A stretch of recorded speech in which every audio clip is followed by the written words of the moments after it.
Welcome to HB RV Lifestyle, the podcast. I am the host, the Honey Badger, here to give it to you straight and transparent about the RV business, as well as other things. And in today's episode, I want to cover two things. The first thing is I want to make some clarifications about my previous episodes. And the second thing I want to talk about is the disaster of a used RV market that we are in. So that includes toy haulers, travel trailers, fifth wheels, etc. So whether you're looking to sell your current one / trade it in on another product, or you're looking to buy one, either private party or from a dealer, that information is going to be highly important to you. I think you're really going to find it helpful and educational. So first off, I have a cold. So I'm really sorry about the sound quality. My microphone broke, so I'm using my game headset microphone. On top of that, stuffy nose, sore throat, etc. Apparently, I'm not immune to getting a cold or a flu. Second thing is, yes, the background changed. The Sundance travel trailer I was doing this podcast out of has sold, and I've moved into a 2022 Alliance Valor 36V11. I'll do a tour of it on the main channel later on this month. Okay, so let's start with the clarification. I'm getting some very interesting emails, and it's not a lot, it's a few. And then some people have made some comments on YouTube videos that I've released that are accusing me of being jealous of Grand Design. Apparently, I'm jealous because I don't sell the product. Okay? Then apparently, my lawyer is full of shit. And then apparently, on top of that, on top of the legal advice I was given was terrible, apparently I made up the whole thing. Okay. So let's start with the first thing about being jealous. If you go back to the episodes I've done previously, and you actually watch it all the way through or listen to it all the way through, you'll notice I have never said don't go buy Grand Design travel trailers. I've never said don't go buy anything. What I am going over is the allegations and speculation that has been brought to my attention by Solitude and Momentum owners, as well as other fifth wheel brands like Montana High Country. So if I was solely going in to attack Grand Design, why would I mention other brands? This is a allegedly predominantly position that people hold, that it's mainly Solitude and Momentum fifth wheels. And if I was truly jealous of it, why would I report on several episodes that the Grand Design Reflections, I'm not seeing a lot of folks telling me they're having a frame problem? Okay. Let's talk about my lawyer. My attorney I've had on retainer, and the majority of my family has had the same lawyer on retainer for over 30 years. He was my grandfather's attorney. And again, if you actually listen to the entire podcast for the last 8-9 weeks, you will know that I have said over and over again that my grandfather was a very intelligent person and died a nice, healthy, rich man. Well, as rich as you can be when you spend all your money traveling across different countries for the last 12 years of your life. But he had a healthy life, a healthy financial life, and he always had a great lawyer to give him great advice. And that attorney gave me some amazing advice because he understood, because I told him that a lot of people that email me or communicate with me in one way or form are scared because they've either signed paperwork saying they would never mention it again, allegedly, or they're scared that Grand Design or any of the other brands will not fix their rig if they go and put videos or put themselves out there. So people have told me a lot of the things that they've been telling me in these hundreds of emails and hundreds of communications I've gotten. They've put a lot of faith in me that I'm not going to expose them. And I'm never going to break that trust. So if you don't like the percentages and you don't like the exacts, go ask Grand Design. Go ask Keystone. Go ask Jayco for the firm numbers they have. Because apparently they have better numbers than I do, right?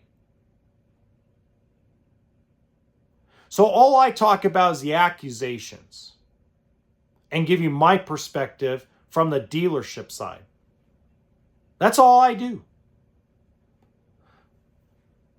And you know what I would tell you? If you really think that all my information is bullshit, here's what I'm going to tell you. Tell every single Grand Design, Solitude and Momentum customer, tell every single Montana High Country on the few of those, the Jaycos, the Forest Rivers, anybody that has reached out to me and told me they've had a problem, the hundreds of people that have so far reached out over the last 7 weeks, you go tell them that they're full of shit. And tell it to them to their face. Because they're the ones communicating with me. Now, for some of the emails I received, I can tell you're a salesperson. I can tell that your paycheck depends on Grand Design, Solitude, and Momentum Fifth Wheel sales. The way it's worded. The way you put the words together. You could tell you're angry. You're mad. If you're upset about the allegations and all the videos that are being put out there, because I'm not the only one doing it. If you're that upset about it, go call Grand Design. Go call Don Clark and tell him about it. Make him help you. Don't come bashing me. And let me tell you something.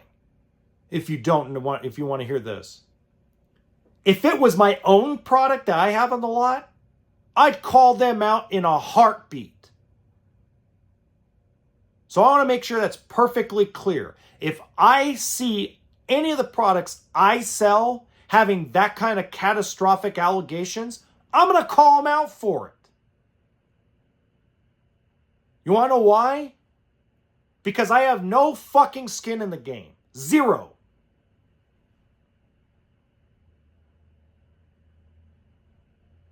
I'm going to tell you a quick story. And then we're going to get into the used. The quick story is this. And, hey, Cruisin' and West, I already told you this story. Okay? And I'm not going to name the brand because they fixed it immediately. But I had a travel trailer come on the lot. And there was crap. And literally crap in the black tank from the factory. Meaning it sat on the yard and the employees used it as a porta potty. Now, in their defense, here's the defense I'm going to give them. In their defense, I know the factory pretty well where it's at, and they don't have a lot of stalls. Not for the amount of people they have working at the factory. So if you have 20 guys that got to go all to the bathroom at once, somebody's going to get left out. So I can understand the situation, but you shipped me a coach with a black tank that's completely full because it was used. And I'm going to tell you one thing. When I called the guy, not the rep is worthless. The sales rep doesn't give a crap. But when I called the right people, they came and picked up that unit the very next day, replaced the toilet, replaced the sink, replaced the black tank, sanitized the whole coach, and then they're going to ship it back to me, I think today or tomorrow. How about that? They don't know about my podcast or my YouTube channel, but I'll tell you one thing. If they gave me any kind of flack, if they told me, well, we'll just pay you to do it, you bet your ass I would burn their butts right here, right now, because they did not make it right. But they did. They made it right. And they did it that quick. So don't you dare tell me that I'm jealous of somebody. I have no skin in the game, and I don't care. Okay, let's talk about the used RV market. So first off, the book value has absolutely tanked. And we're talking about the lending value. So let me give you guys a quick lesson if you haven't learned this already. When you go on J.D. Power and you start clicking all the options, you're doing the whole thing wrong. That's all bullshit. You cannot click on every option to get a value. That's not how they look at things. 85% of the lenders don't allow you to add the options. They do it on base retail book or they do on base wholesale book. Okay? The super majority of lenders, and you can call me a liar if you want, because I have one guy that loves to call me a liar on this. The majority of lenders are either going to do 90% of base retail book with no ads, or they're going to do between 115 and 120% of wholesale value book. So here's a great example for you folks. We sold a travel trailer the other day. When I took it in, the book value 6 months ago on the lending side was $17,000. So I could probably get between $19,500 and $20,800 financed, if I remember my math when I was doing the math correctly.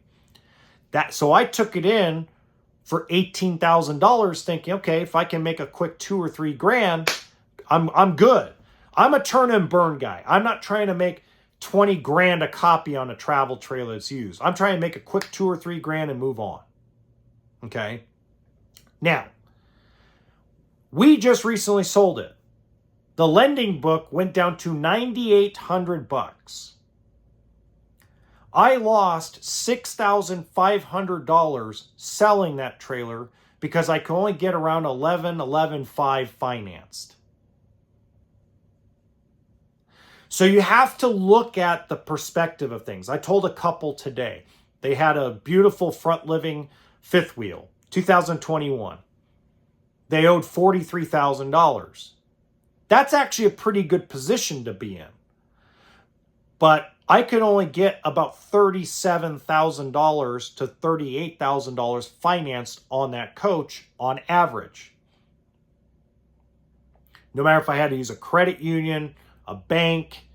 So in their position, if they're selling it for 43 grand, they just have to find somebody with roughly $6,000 down to be able to sell that unit. Okay? So stop worrying about what people are listing shit for. A list price is bullshit. It's a magic fairy dust fucking number thrown out there like Tinkerbell from Peter Pan. Throwing some pixie dust and hoping things will fly. Okay? Now, I understand. A lot of you are like, no, I'm not losing any more money than I already lost. I understand. But the dealerships and the private party sellers do not control the used RV market. The lenders do. They're the ones that hand out all the, we'll call it guidelines, to be able to get loans for these. Now, are you able to occasionally find 1 or 2 or 3 lenders in an area that will allow you to add the options? Sure. Most of the time when you're adding on options, that lender is going to do a lot shorter term. So most of the time when people want 20-year loans, those banks don't allow you to add options. Now, a lot of credit unions that do, let's say, 7 to 10 to 12-year loans, some of them will. Some of them will look at the sheet, like especially if you have a Keystone product, and they go, Well, you can't add all that because that's all standard equipment. So it's not like the car business. When you go on kbb.com or org or whatever it is, you can add every option your vehicle has, and more than likely you can get a loan for that because cars work differently. The loans are a lot shorter term than what an RV is. So please understand something. When I give you a value on something and what I can get a loan for, that's with most folks. There are some exceptions, but they are few and far between. And I told a guy that consigned a Grand Design Imagine with me, okay? Great guy, works at a dealership, amazing dude. I told him, you got no shot of getting your payoff. You need to come up with more money. He doesn't have it. Okay, it's been sitting here for 7 months. And slowly but surely, the amount of money I can get a loan on for that Grand Design Imagine keeps shrinking. I'm up to the point where an 800 score with one of our local credit unions needs $7,000 down just to qualify for the loan. How many people, raise their hands, how many people have $7,000-8,000 down to put down on a travel trailer? Not many, especially when they're buying used. Most people are buying used. They're buying used because the price, the down payment, and the payment are majority of the time less than a new one. Now, that's not everybody, but that's kind of how things work out, right? Okay. So what do we do about this? What can the consumers do about this? The sellers and the buyers, what can they do about this? One of two things, okay? Here's my number one thing. If you're unwilling, if you owe, let's say, $50,000 and I can get $40,000 financed, you need to come up with some kind of game plan of how you're going to come up with a difference. You're going to have to write a check. I always say this about used stuff, okay? Used stuff, if you didn't put 30% down up front years ago, not during COVID, because COVID's a whole different animal, but if you didn't put, I used to tell guys way back in the day, if you're buying a $100,000 fifth wheel and you're putting $10,000 down, you're buried in that thing. I used to tell people, you either could pay for the depreciation up front with your down payment, or you can finance the depreciation. Which one do you want to do? Either way works. I don't have a problem with either way. There's an argument for both sides of that. Okay? But at the end of the day, you're going to write the check to get out of it. It's just, when do you want to write the check? Right? Because it's very rare that people double up their payments, triple up their payments, make one extra big lump sum payment when they got some extra money in the account. Very rare. I'm not saying it isn't done, but it's very rare. Okay? So when you're, that's why I tell folks all the time, right? Don't go for the cheapest thing. And here's the weird part. Let's say you're a cash buyer. It's even worse, or you were a cash buyer. It's even worse for you. Because let's say you went and paid $100,000 for a used motorhome, I don't know, 2 years ago. There's not a lot of cash buyers out there right now. There's not a lot of people with a lot of cash. So again, you're at the beck and call of the 75% of consumers that finance their RVs through a traditional way, or you're at the mercy of someone that is the 18 to 20% of customers that get non-traditional loans for them. So you're at the mercy of them. Less than 5% of customers are paying actual pure cash, liquid cash, for an RV. It's mostly because our society runs on debt. Our economic system throughout the entire world anymore runs on debt. It doesn't run on cash or gold or silver or Bitcoin. It runs on debt. And I call it recycled debt. It's a fact. Banks lend out billions of dollars a month. There's not that much money, cash, floating around the United States. The amount of money people lend out through institutions, it's all fake. Your dollar means nothing. You know, there was a guy that was a conspiracy guy on a podcast. Really interesting. Talks about Mel's Hole, and this time he talked about a satellite that was launched by the Russian government, Russian military, that's an EMP weapon, right? So imagine if Russia actually decided, let's fire that EMP into the United States. I've said this before. Let me know what your dollar's worth when an EMP blast goes off. Fire starter paper.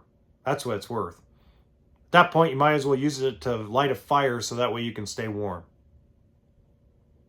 So all runs on debt. The whole system runs on debt.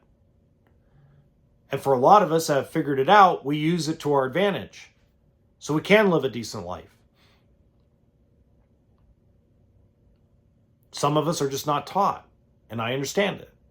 But with this used RV market doing a serious correction, where that difference figure I always talk about is now really wide and widening every single week, it's going to be rough out there. It's going to be rough in the streets. So you just got to learn how to use debt. You know, maybe go take a loan out on the difference figure. Let's say, here's one that a guy did. Guy was, $20,000 upside down in his motorhome. Okay. Retail, not even wholesale, retail buried 20 grand. So he went down to one of his credit unions and borrowed some money. I don't know how he did it or what facet he did it, but he borrowed the 20 grand, paid down the other loan with the 20 grand, and then sold the RV. So instead of him making payments on I think it was $90,000 or $95,000, he was making payments on 20. That's a smart way of maneuvering debt, right? He got rid of the big old monster that he's not using, got rid of the insurance, got rid of the monthly payment, and now he's paying the 20 grand. That's pretty damn smart. I was blown away watching that. I think it was on TikTok. And I'm like, that's not a bad idea. Even if I had to borrow the money on credit cards, take cash advances on credit cards. Yeah, it might be 30% interest, but if you lower your payoff $10,000 or $15,000 and you get rid of the rig, whole lot easier to pay those credit cards than keep making a monster payment and insurance on something you don't use that just loses value every day you wake up. So, good stuff. Anyway, hope you guys have a great weekend. Remember, until next time, RV stands for toolkit and sense of humor.